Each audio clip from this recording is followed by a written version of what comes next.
ആദ്യം പഞ്ചസാര ഇട്ട് കാരമലൈസ് ചെയ്യുക. കാരമലൈസ് ആയിട്ടുണ്ട്. ഇനി ശേഷം തിളച്ച പാൽ ഒഴിക്കുക.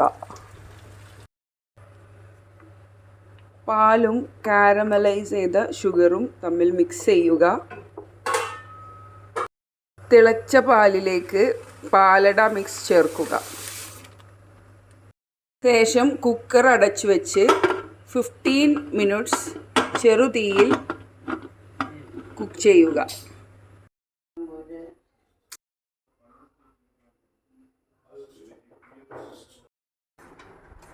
പായസം ഈസ് റെഡി. എല്ലാവർക്കും ഈദാശംസകൾ. പിന്നെ എൻ്റെ ചാനൽ എല്ലാവരും സബ്സ്ക്രൈബ് ചെയ്യുക. പിന്നെ like, share and comment. Thank you.